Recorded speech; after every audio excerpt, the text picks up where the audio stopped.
going on, everybody? Welcome to another edition of Axe Creation. Today we're going to be looking at Tool's The Grudge.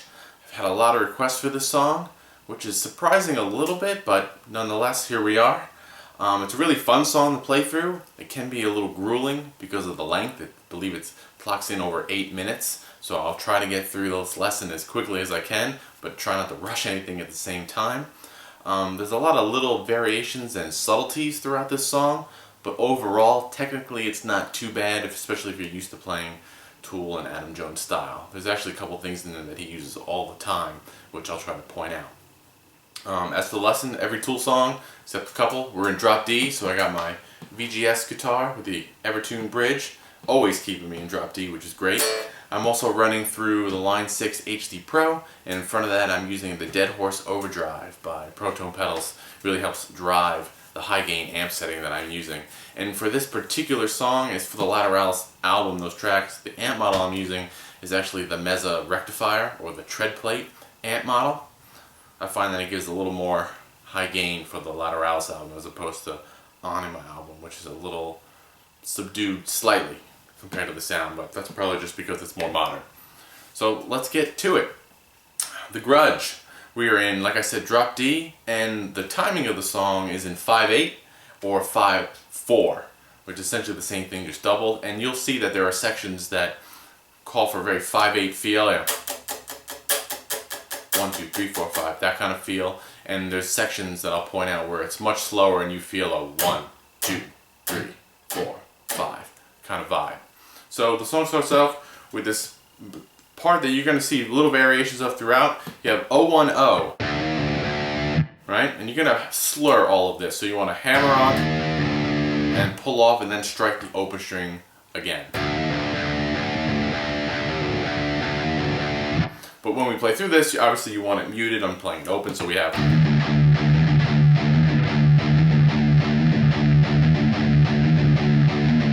And then you're going to add a slight variation to that where you're going to play the 5th fret of your A string and then the 3rd fret of your low D string, which sounds like this. And you want to still keep it muted, but open those notes up just a little.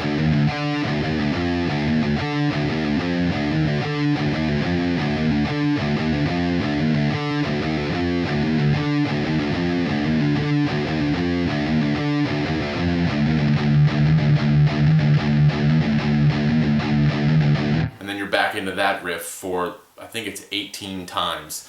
I'm not sure the times of all of these. The lesson transcription is available on my site. The link's down below. Definitely check it out. It'll help you get through the song and see a bunch of different variations. So as we go through that, you're building up, and then the main motif of the song comes in, which is this.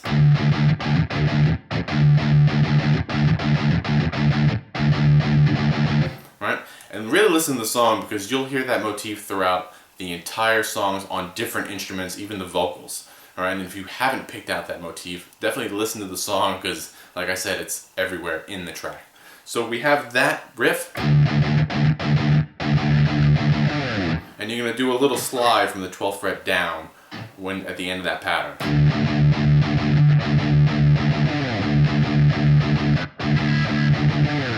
Right?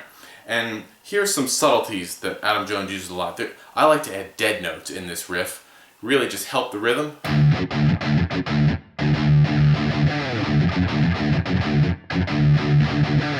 Really ties the rhythm together, and it's very much in Adam Jones' style. So instead of just going,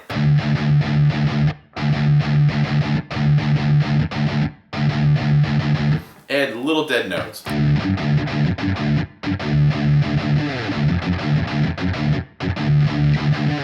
Little 16th note pickups, if you will. So you're going to go through that, I think it's 4 times, and then you go play the chords, right? So big D chord, right? And you can play that 8 times.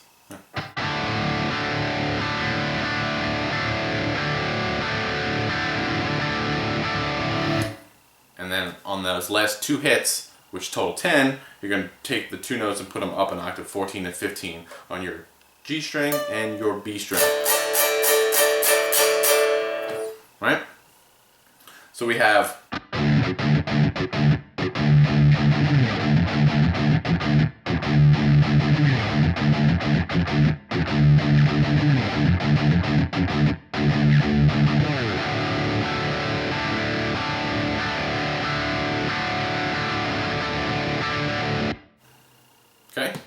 And then we're back into this where the guitars drop out because the bass and the drums are doing their thing, and then the guitar's going to come back with half of the motif. You're just going to go. You're not going to finish the phrase.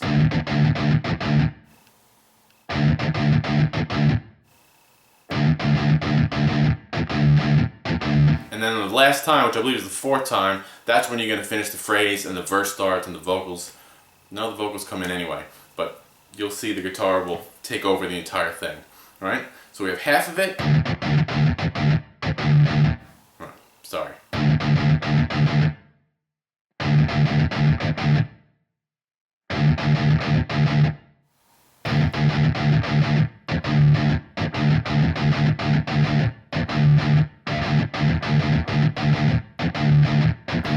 There. And this, like I said, it continues the whole phrase, and you can see that I'm adding the dead notes in there. It does it a lot, and Adam Jones will always use little dead notes in there.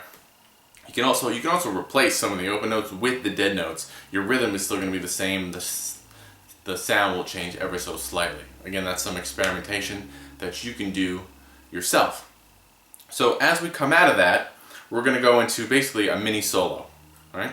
So a mini solo, just because it's a little solo, not a full-fledged guitar solo. It's just a little melody that Jones plays. So you're coming out of that.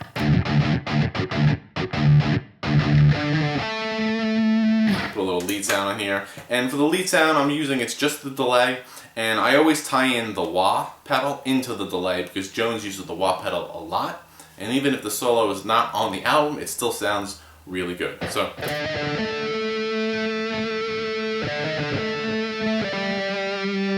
what we're doing there is on your low D, we're playing 12, 13, 12, little slur, mimicking the same exact notes, just an octave higher. And then we're going to jump up to the A string and hit 12. And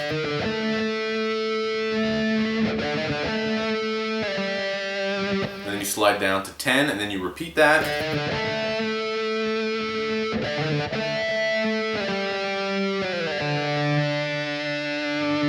Slide down the 5 and let that note ring out. And I want to point out that this is the section of the song where it switches to 5/4, at least for me, for a good chunk of the song now. So we're in 5/4 instead of a fast 8, we're a slow quarter note tempo. So after you slide down the 5, you're gonna bend that note up a half step and then back down. So I'll play that whole thing. So you have.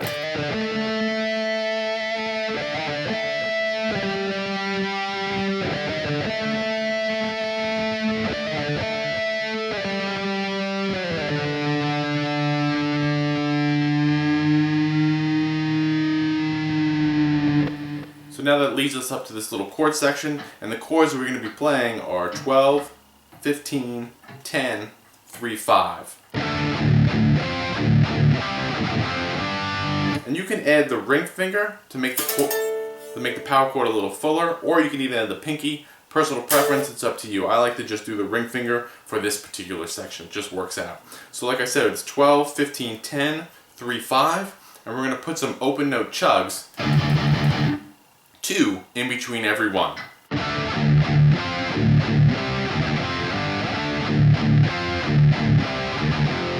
And before the 3/5, it's a quick 16th note. Right? And we're going to play that, I believe, 8 times.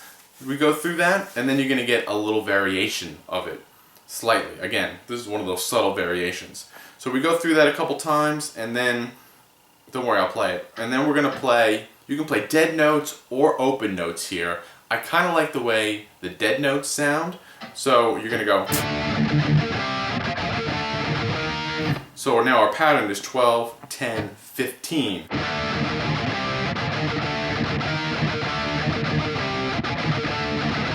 Alright? And that's 2 times through, and then again another subtle variation. Like that, where you're going to kind of slide up, or if you're just playing the low power chords, you can do hammer-ons as well. That works just as good. So you have 12, slide 10 to 12, 12 to 13, right?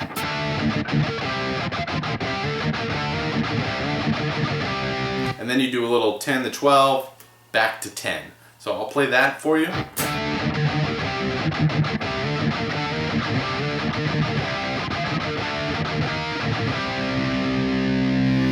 end on 10, let that ring out for a couple beats, and then you're back into this main motif of the song. But before I get into that, let me play that section abridge the section of it so you can hear it all together.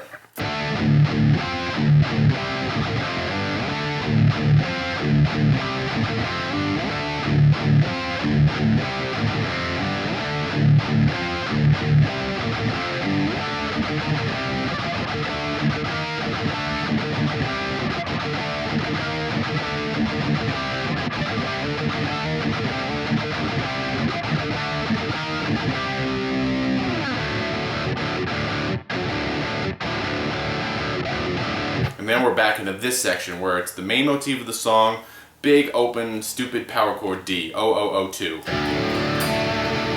Right? And again, like I said, it's that main motif.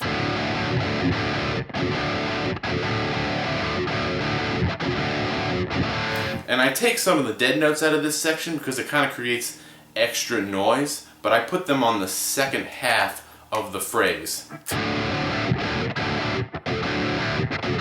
Right there.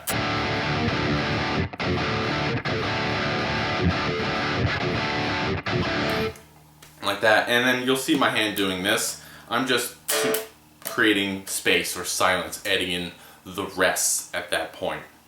Right? So we're going to go through that. I believe it's 4 times, and then you start adding the slurs to the riff. And the slurs are that. So you have 3 on the A, 5 on the D, pull off to open, and then reverse that. 5 on the D, 5 on the A, 3 on the D, pull off to open. Like that. And then that mixes in with the main motif.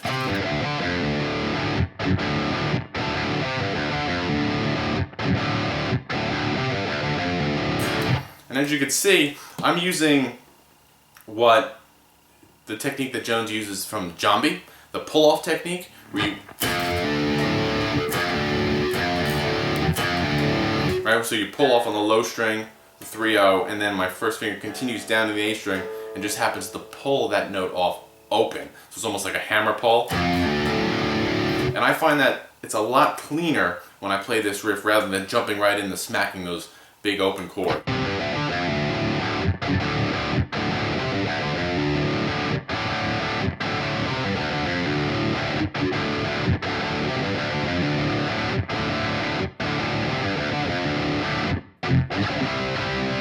Jump up to the 10th fret,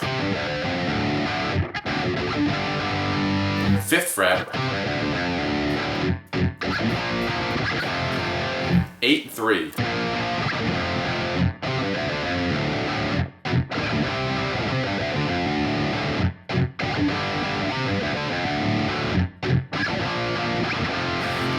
Right? And you go through that a couple times, and then you have a little bridge section in there. Not really, just kind of another variation. So you're going to come out of the 8-3, and you're going to do your pull-offs, and then you're going to kind of let your chords ring out, a little upbeat play. So you have this.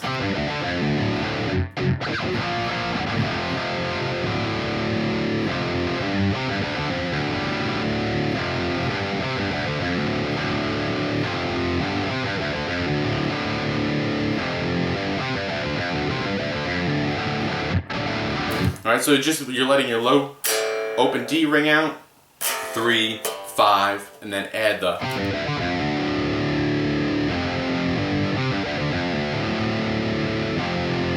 And you do that 4 times, and then coming out of that, you're going to go right back into the slur riff, so you end up doing the slurs 2 times in a row. So watch out for that.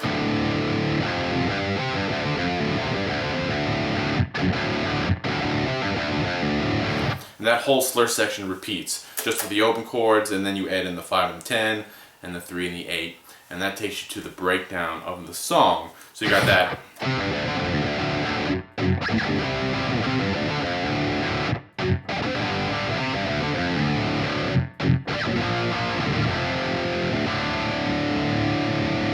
And let that big chord ring out. When you're playing the 5 and the 10, listen real carefully because he's playing some dead notes in between there.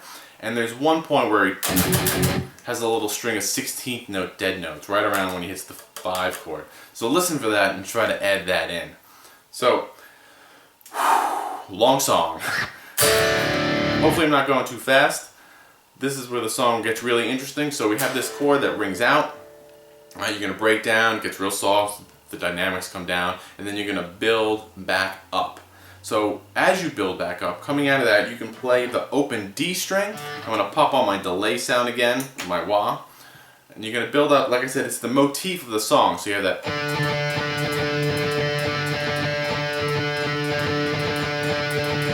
Right, and you go through that twice.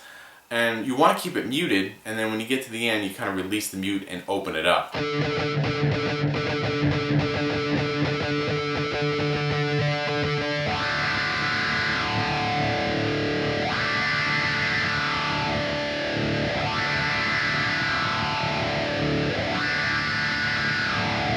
can't see it, but obviously I'm controlling the wah pedal here.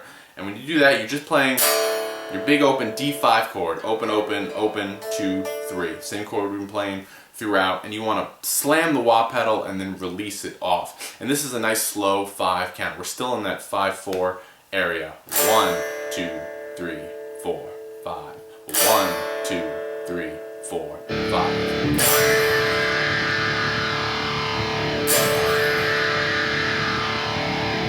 Alright, and then we got this really cool single note riff. So you have 10, 5, 3, 5, and then a slight variation 10, 12, 3, 5. So you have this.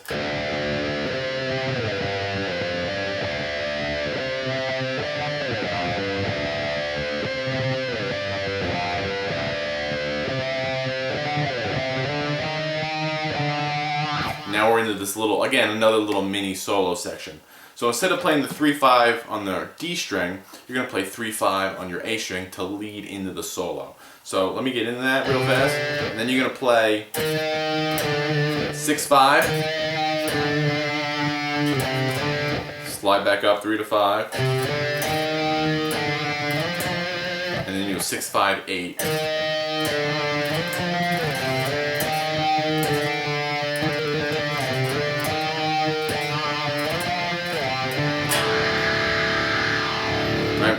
You do go through that twice, and you notice on the second time I added a little trill on the 5 and 6. So let me kind of put that together for you.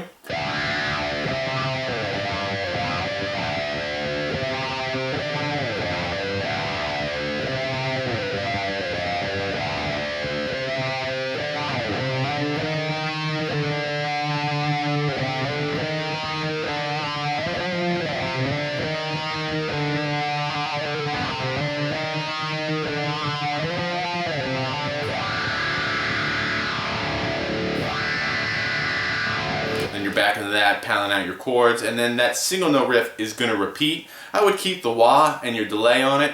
It sounds really good. So you're going to, like I said, repeat that single note, and then you go back to the 10 chord hits that you did in the beginning of the song, right?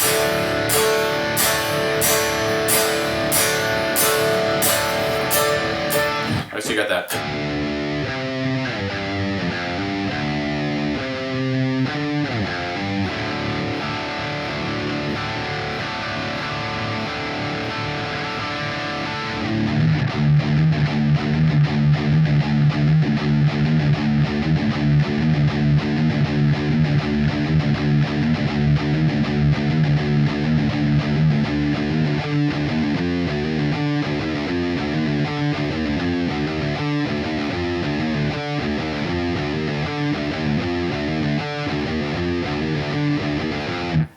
A little repeat of the intro. Same thing as the intro. And then you're going to stop there, and then the guitar is going to kind of swell in underneath, and you got this big climax, main screams and everything. And you're going to take that riff that you just played, especially with the extra notes, and you're going to turn it all on the power chords.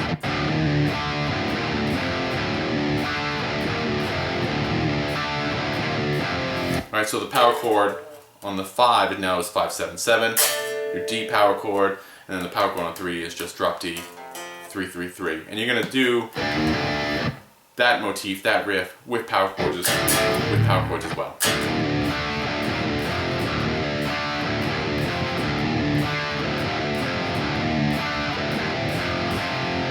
So the riff is 4 times, and on the 4th time, you add that extra 3 notes. So Since we're back at the intro of the song, in case you haven't figured it out, we're back to the 5/8 feel. And when you add that single note at the end, it turns it into 6/8. So we have...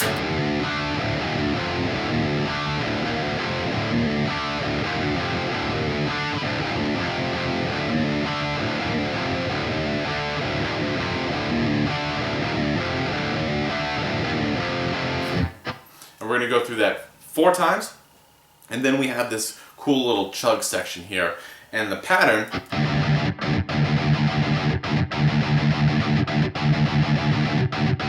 right? You have 4, 1, 3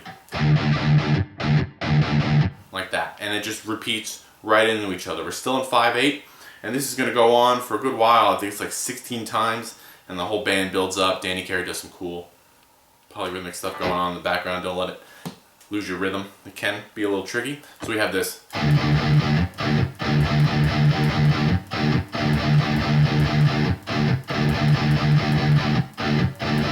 Notice again, I'm doing my hand thing. I'm creating that space in there. And up the speed, we have.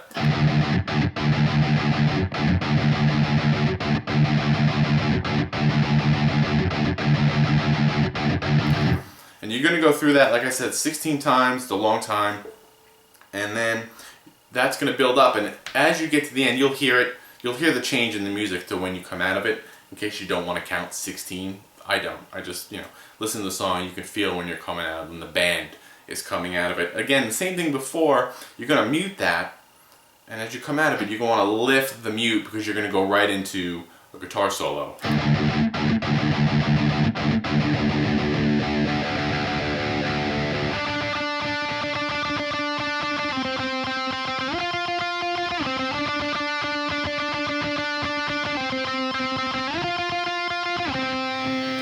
Right? And if you notice, that's the same rhythm as the chug. So nothing new there, just the same rhythm as the chug. And those notes are on your D string, and we're on 12, 10, 15, 10. Sorry.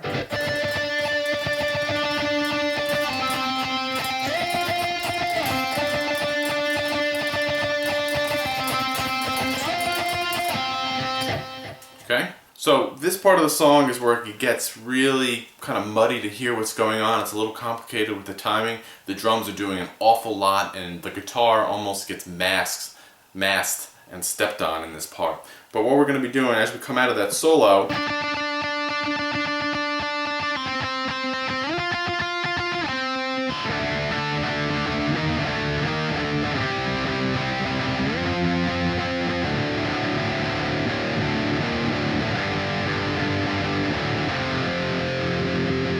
got big power chords, right? 12. So we have 12, 13, 12, 13, 12, down to 10. From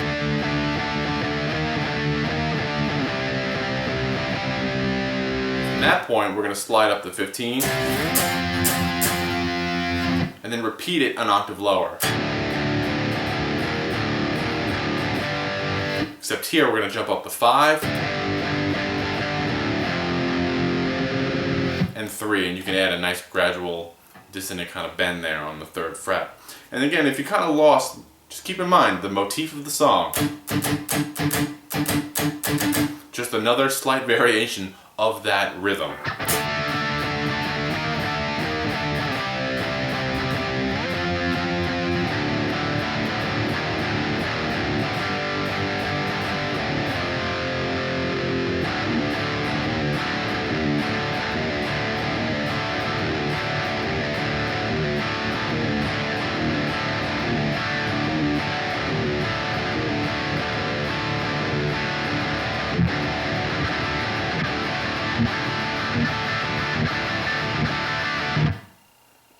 And that's the outro of the song. So we have the intro riff again, full power chords though, right?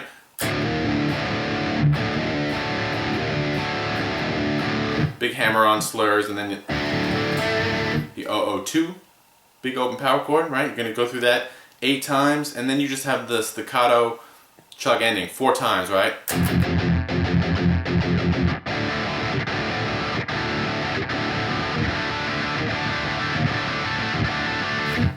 And with that, I like to build up the power chord that I play.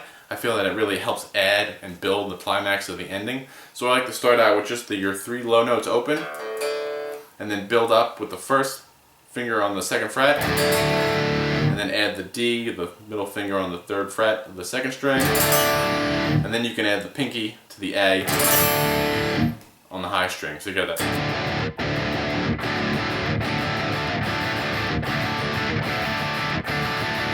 Like that. And there you go. The Grudge. Like I said, it's a really long song. Hopefully I kept this lesson down time a little bit, and hopefully I didn't rush over anything for you guys. If you need the transcriptions or the tabs, the link is down below in the description. You can download the tabs. It'll really help see all the little variations and just visually see the song. So good luck with it, and until then, I'll see you next time. Thanks a lot.